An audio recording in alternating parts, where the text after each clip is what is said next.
Hi guys, you are welcome to my YouTube channel. My name is Nkisa Queen from Uganda, currently in Saudi Arabia, Mecca, working as a caregiver.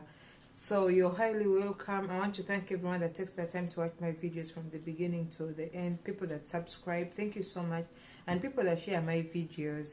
I'm in Saudi Arabia and I promised you guys that later in my videos I'll be doing some interviews one-on-one with some of the workers, people that left their countries to come to Saudi Arabia and work. They will be sharing with us stories. So today I have this young girl. I hope her story inspires someone out there, because I was touched when she told me, because she's really young, very, very young. So let her introduce herself, then we'll continue, because I have a few questions for her that I want her to answer and inspire someone out there. So you're welcome. What should I say? Anything. Okay. Hello guys.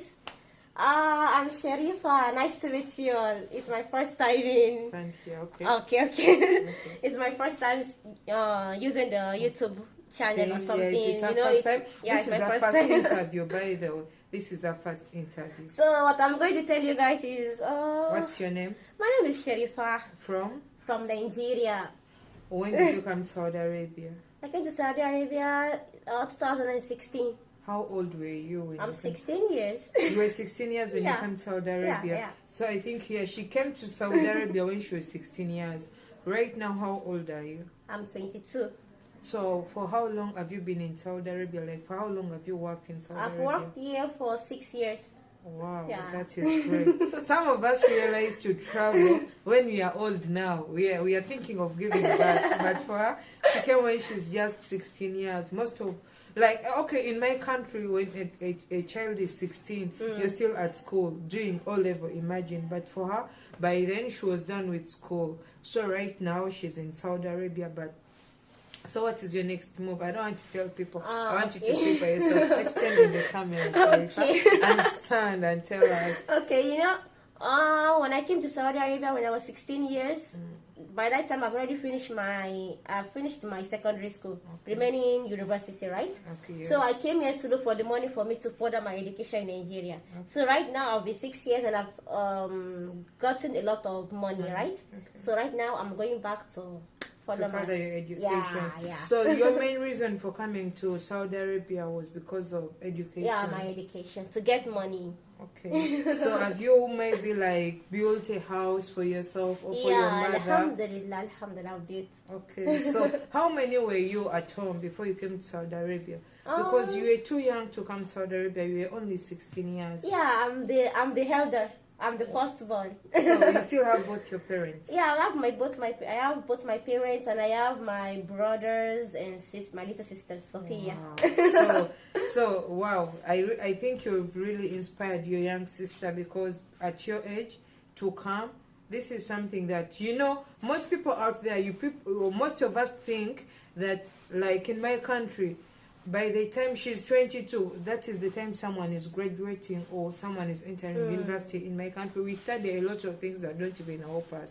But I'm glad for Nigeria that with a child reaches 16 years and you're done with education. Wow, that was so nice for me to hear from her, and it really inspired me. I hope you get something from the story, from her story, and learn something from it. So Sharifa, when you go back to Nigeria, do you have a boyfriend? Are you planning to get married, or you just want to go back for your further education and then maybe come back to Saudi Arabia again? Right now, education is my priority. So you're thinking of education? Yeah, education. There's nothing else, nothing like getting married. No. But you need to get married. Wow. I'm still young. Anyway, that is right. Don't rush for marriage. Don't rush for marriage. True. So what advice do you give to anyone that is watching you, that any young girl, okay, like from different countries, like I told you, in my country, when someone is 16, you cannot travel. You travel when you're 21 years. So imagine, for you by 22, you've built for your parents a house. You've helped them, like your sisters. You've saved money for your education. For me, in my country, at that age, they're still taking care of us, our parents. Yes, those that don't have the money. So, okay, let me say, when I came here at the age of 16 years, when I left home, it's hard for me. Yes, my first time in Saudi Arabia, I used to cry a lot. I cry a lot every day. So hi guys, we are back. Someone interrupted, but now we are back. So you were still telling us, I was telling you to give people some advice on how you went through, because you said the first time you came you were always crying. So you've worked for 6 years. So how did you stop crying? What made you strong? What made me strong was that, I'm not in the video. What made me stop crying was that I became strong myself, you know. I have to accept the reality that my mom and dad are not here. I'm the only one right here, and I have to be strong for me to be able to go back home and see my family, you know. So when I was here, nobody will say no one is to stop crying. Because you have to console yourself. Yeah, I console myself. I was in depression for and just imagine the depression you went through. I was in depression for 2 years. Wow. I was in depression. But you had the guts to renew your contract. Yeah, when I wanted to renew my contract, it's not by my choice. Okay. But you know, you don't. The situation is not good in Nigeria, and when you know, there is still a lot of things I have in my watch list that I still wanted to do. So I was thinking maybe if I should use that, I should renew 2 years contract. Maybe I can be able to do all the things I wanted to do. So that's why I renewed another 2 years contract. After finishing 4 years, I was about to go back home, but there is something that happened in Nigeria, NSARS, in Nigeria. So that's why I didn't go back home, because they told me to stay here when the NSARS protest is off. They're no more doing it. Then I should come back to Nigeria. Right now, alhamdulillah, everything is good. I'm going back to Nigeria. But I've been watching things in Nigeria. Still, things are not yet fine in your country. Yeah. But of course, you have to go back home. Yeah, I have home to see my home. mom. Wow. There's no place like home. I can't imagine the way they're waiting to see you. My dad always called me every day when the ticket's coming out. I used to tell him you should have patience. I'm coming back. You see me, but every day he kept on calling me. Wow. I just can't imagine 6 years. I've stayed in Saudi almost making 2 years, but the way my dad cries, I don't even count the days myself. My dad is always counting. Whenever he calls me, he tells me, "Don't worry, like today is this day." Yeah. I'm like, what? Daddy had the best. Daddy. Seriously, my dad is the best. I find that my dad is the best. So I love my dad. I also love my dad so much. I'm sorry for the mothers. I also love my mother. I love my mom too. I love my mom. But my dad is my favorite. That is the truth. I cannot even lie about it, because even my mom knows my dad is my favorite. He called me every night to check up on me. Sometimes he just call me. I just want to hear your voice. That's why I called you. Wow, maybe your dad is my dad.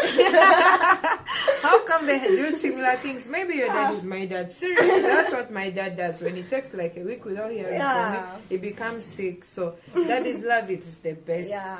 So you went through the challenges. You have achieved something. So what advice do you give a girl that is outside there that wants to come to Saudi Arabia? Because right now they talk a lot of bad things about Saudi Arabia. How have you gone? How did you go through those in the 6 years you've worked? Because the company we work for works with different clients. You don't work in one house. How have you been able to go through these different clients? Like the situation. Okay.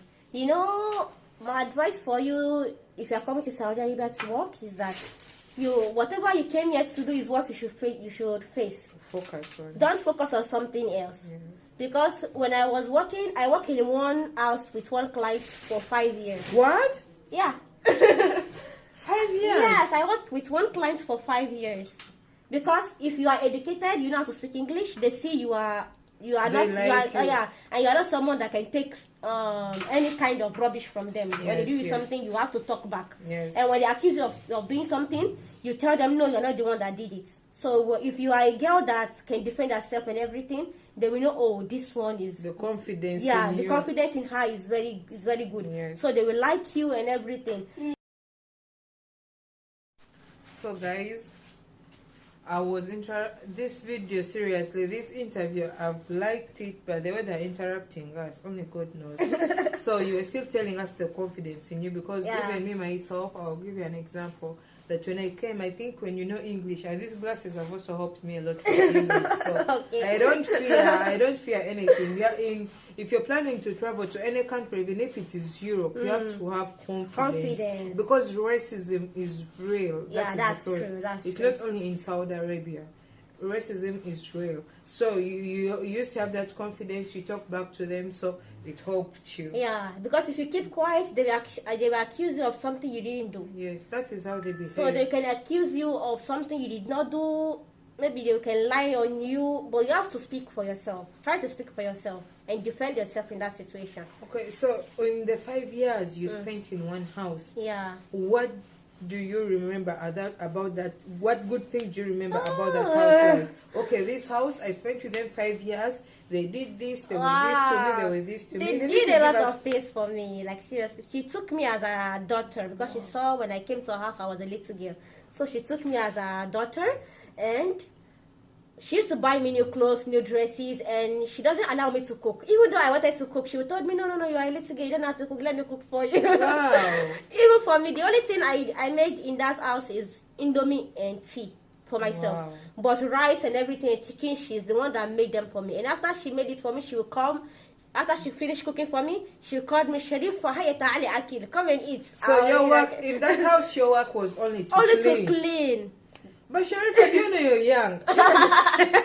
When I look at her, seriously, you're very young. So the only advice I would give you seriously, even before this interview ends, don't allow any man to spoil your dreams. I know. Because 22 years, like I told you, some of us in our country, at that age, you're just joining university. You're doing what? But for your case in Nigeria, if you had the money, you would even be having a better profession. Know what? In Nigeria, if they knew I was 16 years, they won't allow me to come. Oh. They won't allow me to come now, but it's because, you know. You have to increase the years. I know. I increased my age. Even us, yes, I increased my age. That was why they allowed me to work. If they knew I was 16 years back then, they wouldn't have allowed me to come. Yes, they don't. So at what age do they allow people to travel? 22. Wow. 22. So just like my country. So that 22, the allowance is what I'm going back home. Wow. I'm going back 22 years old. Are you not happy? Seriously? I'm really happy. I bought new set of bag and everything. I'm going back home. I'm very happy, like seriously. Seriously, it is to see my family, like especially my little sister, yes. Sophia. Because now, how old? You left her when she was what age? I left her when she was 8 years old. Or so 8 or 7 years. She's now in her teens. She's 13 right now. Yes, adolescent stage now. Yeah, wow. She's 13 right now. I guess she's going to be so happy. Yeah. So, any regrets? Do you have any regrets of coming to Saudi Arabia? Regret? Yeah, no, like I don't when have you sit and you're like, I regret coming to Saudi Arabia. Sometimes I used to regret because when I see my friends on social media, sometimes I used to be jealous of them. So, but right now I'm no more jealous. I think the amount of money I've paid on my family to support my family and the house I built, everything, my friend can do that right now. Yeah. You know? Because me right now I'm higher than them. You step ahead. I'm stepping ahead than them. So that's why I'm happy, no regrets. You see the reason people are suffering because of social media. Guys should stop admiring. Admiring is okay. Yeah, but sometimes it is okay. But sometimes you also have to think and you're like, but why am I admiring this person? I can also do the same pictures now. Because of like people who have not given birth, you see someone posting they're married, their husbands, but what such things. So you don't have to get scared because marriage on social media is good. Yes, someone will post something, the husband. But it can be fake. It can be fake. Yes, that is why I'm saying it is good. They may be lovey-dovey on Facebook, but behind the skin, they are suffering. Yes, that is why I've told you on social media it is okay, but behind the skin, it is worse. So don't admire that. Don't admire. Is there anything you regret, like maybe that, okay, because most companies are making people suffer, they don't care about people? Have you ever faced any kind of challenge basing on the company side? Like maybe you were sick, they did not care, such things? No. You don't? You know, when I was here, being sick is not my thing. I can be sick, but the other day I'll be fine without taking drugs. Thank God. Oh my God. I'm not someone that can go to the hospital because I'm sick. I'll tell the doctor to treat me. No. I can have a little headache right now, and when I sleep a little bit, I'll be okay. Wow. So the company, is very good. You know, if you are through the company, there's advantage. Yes. When your client is not good, you can come back. Yes. But there are some people that came directly from their true agents, small agents, but they have to suffer in the client's house. Seriously. But we in the company, we are enjoying it. Wow. Even if you are in the accommodation, there's food and everything. But the problem is that in the company is that we are making them a lot of money. No, we are their source of income. But for them to change our mattress and everything, they won't change it. We are suffering from bed bugs. So you're suffering. That means still you're suffering because accommodation itself. I'm going to do a video, and also I'll upload it about the accommodation life is not easy at all. Everything about the accommodation is not easy. So this young girl is really strong to come in Saudi at 16 years, and she's going back at 22 years. She has done a lot of things for herself. Like seriously, I hope you learned something from her story. Is there anything else you want to tell the viewers? Yeah, I have a little thing to say. You have to be strong. You have to be confident. Boost about yourself. Boost about. If you want to work with a client, let them know you are an intelligent person. You are educated. Okay. Don't try to act like a fool, because if you act like a fool, they will treat you like a fool. So make sure they know you are educated and you have the confidence in you. Okay. Fighting. I said Korea. So that is the person I brought for you today, Sharifa. She's 22 years from Nigeria. She came to Saudi at 16 years. And so as I'm talking now, actually she did her Umrah yesterday. So congrats about that. Thank you. That's one of the things that the Muslim has to do. Yeah. And God gave her a chance. She has done it twice, just like me. So she's going back to her country. She's an adult at a young age. People are going to envy you. Really? Yes, people are going to envy you. Yes, people are going to envy you. So, God bless you, mercy journeys, everything. I pray everything is okay. I hope I see you one day, because now I'm an in-law in Nigeria. I'm getting married to Nigeria soon. I'm coming soon. So fellow YouTubers, one day, don't be surprised when I send you a message or DM you and tell you that I'm coming to Nigeria, so that I meet some of the YouTubers and make some videos in Nigeria, because I'm coming very soon. We really want to entertain you. Yes, so get ready, watch my videos, share them, because now I'm your daughter-in-law, I'm your sister-in-law. I love you so much, guys. Thank you for watching. If you've watched from the beginning to the end, I've been with Sharifa. Actually, this video we've done it in Mecca, in accommodation of Mecca, because I've been working in Mecca. For her, she came from Riyadh to do Umrah, and today we are going to be traveling back. So I love you so much. Like, share, comment, and don't forget to share this video. Please don't. I love you so much. We are out. Bye.